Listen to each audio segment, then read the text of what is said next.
आप सबको मेरी तरफ से जय मसीह की। और आप सबको मेरी तरफ से 75वां स्वतंत्रता दिवस मुबारक हो। आज हम आजाद देश में रहते हैं। 75 साल पहले बहुत सारे लोगों ने अपनी जान की कुर्बानी देकर हमको अंग्रेजों की गुलामी से छुड़ाया और आज हम एक आजाद देश में रहते हैं। हम उन लोगों का धन्यवाद करते हैं, उनके परिवारों का हम धन्यवाद करते हैं जिन्होंने अपने जानों की कुर्बानियां देकर हमको अंग्रेजों की गुलामी से छुड़ाया। और 2000 साल पहले प्रभु यीशु मसीह इस दुनिया में आया और उसने हमको हमारे गुनाहों से आजाद कर दिया। उसने सलीब पर अपनी जान को कुर्बान देकर, अपनी जान की कुर्बानी देकर हमको आजाद कर दिया। आज हम खुश हैं क्योंकि हम शारीरिक तौर पर और आत्मिक तौर पर आजाद हैं। आप सबका धन्यवाद और आप सबको एक बार फिर से स्वतंत्रता दिवस मुबारक हो। तोड़ दे नफरत की दीवार, बहा तू जगत में प्यार की धार। अगर है यीशु अपने साथ, अगर है सिर पर उसका हाथ, यीशु की जय हो, भारत की जय हो। आज के दिन हमारी प्रार्थना है अपने देश के लिए कि परमेश्वर हमारे भारत देश को संभाल कर रखे, इसकी सुरक्षा करे और परमेश्वर का राज्य हमारे भारत देश में आए। हम पवित्र बाइबल में से एक वचन पढ़ेंगे, यदि की किताब उसका 66वां अध्याय और उसकी पहली आयत को हम पढ़ेंगे और मत्ती की अंजीर उसका 6वां अध्याय और उसकी 10वीं आयत को हम पढ़ेंगे। परमेश्वर के वचन में यूं लिखा है, खुदावन यूं फरमाता है कि आसमान मेरा तख्त है और जमीन मेरे पांवों की चौकी। तुम मेरे लिए कैसा घर बनाओगे और कौन सी जगह मेरी आरामगाह होगी।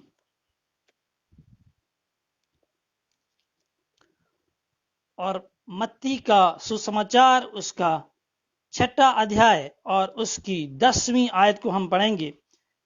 तेरी बादशाही आए, तेरी मर्जी जैसी आसमान पर पूरी होती है, जमीन पर भी हो। परमेश्वर के वचन पढ़े, सुने और इसे हमारे दिलों में कबूल किए जाने पर हम सब पर बाइस से बरकत हो।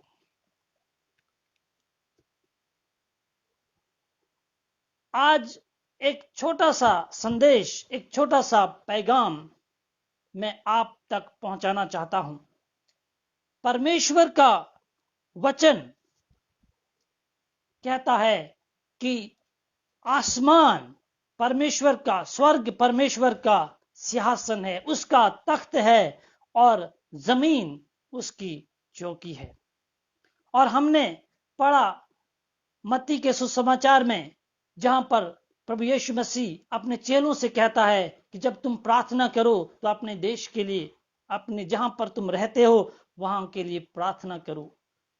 परमेश्वर से हम प्रार्थना करते हैं कि परमेश्वर का राज्य हमारे देश में आए, जिस जगह हम रहते हैं उसकी बादशाही आए, जिस तरह उसकी मर्जी आसमान पर पूरी होती है उसी तरह हमारे देश में भी परमेश्वर की इच्छा पूरी हो। हम जानते हैं कि 75 साल पहले हम आजाद हुए। हमारा देश इससे पहले अंग्रेजों की गुलामी में था। हम गुलामी में अपनी जिंदगी जी रहे थे, लेकिन बहुत सारे लोगों की कुर्बानियों के वजह से हम आजाद हो गए और आज हम एक आजाद देश में रहते हैं। हम शारीरिक तौर पर आजाद हैं। हमारे देश में जो आईन है उसके मुताबिक जो अगर हम चलते हैं तो हम आजाद हैं। और अगर हम उसके खिलाफ जाते हैं तो फिर हम कैद खाना में हैं। लेकिन हमें अपने देश के आईन का, उसके कानून का लिहाज करना है, उसको मानना है। और इसी तरह हम आत्मिक तौर पर आजाद हैं, क्योंकि हमने यीशु मसीह को अपने जीवन में बुलाया है। हम आत्मिक तौर पर स्वतंत्र है, आजाद है, क्योंकि प्रभु यीशु मसीह ने हमारे गुनाहों का कफारा दिया। हमारे गुनाहों के लिए उसने अपनी कई कुर्बानी सलीब पर चढ़ कर दी। इससे पहले हम पापी थे, हम पापों की गुलामी में जी रहे थे, लेकिन प्रभु यीशु मसीह ने हमको पापों की गुलामी से, गुनाहों की गुलामी से छुड़ाया। हम परमेश्वर का धन्यवाद करते हैं और हम उन लोगों का भी धन्यवाद करते हैं जिन्होंने हमको अंग्रेजों की गुलामी से छुड़ाया और हमें एक स्वतंत्र देश में रखा। हम सबको आज के दिन ये याद दिलाना है, अपने आप में इस बात की खुशी मनानी है कि हम आजाद हैं। लेकिन इसके साथ साथ में मैं आपसे एक सवाल पूछना चाहता हूं। मेरे बाईं तरफ भारत का झंडा है, तिरंगा है, जो कि एक निशान है कि हम आजाद हैं। हम आजादी का, स्वतंत्रता का एक निशान है। और मेरे दाहिनी तरफ सलीब का निशान है, जो कि दिखाता है कि इस सलीब पर प्रभु यीशु मसीह ने अपनी जान की कुर्बानी देकर हमको गुनाहों से आजाद कर दिया, गुनाहों की गुलामी से आजाद कर दिया। क्या आपने अपनी जिंदगी में कभी सोचा है कि आप शारीरिक तौर पर आजाद हैं, लेकिन आत्मिक तौर पर, मानसिक तौर पर आप फिर भी किसी न किसी चीज के गुलाम हैं, जो गुनाह है या ऐसी गुनाह की बातें जिनके आप गुलाम हैं। आज आपको और मुझे अपनी जिंदगी में गौर करने की जरूरत है। हमको अपने जिंदगी में गौर से देखने की जरूरत है कि क्या हम सिर्फ शारीरिक तौर पर ही आजाद है या फिर हम आत्मिक तौर पर भी आजाद है। कहीं हम नशे की गुलामी में तो नहीं है, कहीं हम चोरी करने की गुलामी में तो नहीं है, कहीं हम व्यभिचार की गुलामी में तो नहीं है, कहीं हम रिश्वतखोरी की गुलामी में तो नहीं है। आज सोचने का समय है। आज हमको परमेश्वर ने यह समय दिया है कि हम अपने जीवन के बारे में सोचें कि क्या हम सच में आजाद हैं, कि क्या हम शारीरिक और आत्मिक तौर पर आजाद है। क्या हम जो गुनाह करते हैं या जो हमने गुनाह किए, क्या हमको उनसे भी आजादी मिली है। आज हमें सोचने की जरूरत है। परमेश्वर हम सबको आशीष देगा। परमेश्वर ने हमें सिखाया है कि एक दूसरे से प्रेम करो, परमेश्वर के राज्य के बारे में एक दूसरे से बात करो।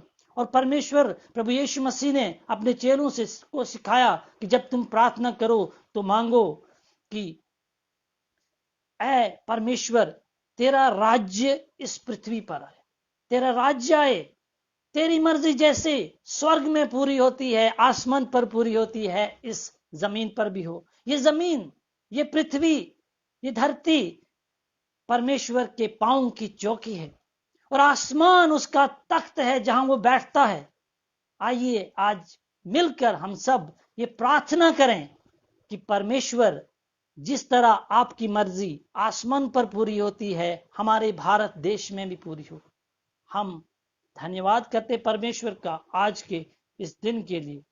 आइए हम प्रार्थना करें, क्योंकि पवित्र बाइबल हमें सिखाती है कि तुम अपने देश के लीडर्स के लिए प्रार्थना करो।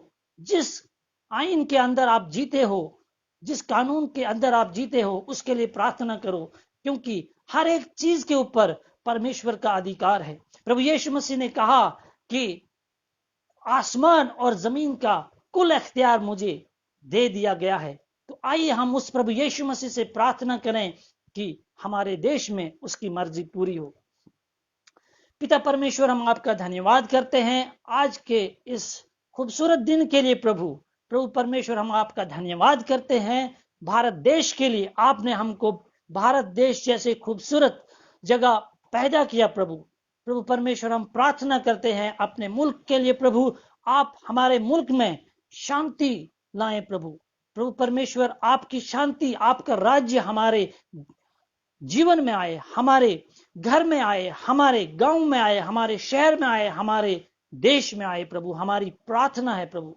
प्रभु परमेश्वर, हमारी प्रार्थना है भारत के सभी लीडर्स के लिए।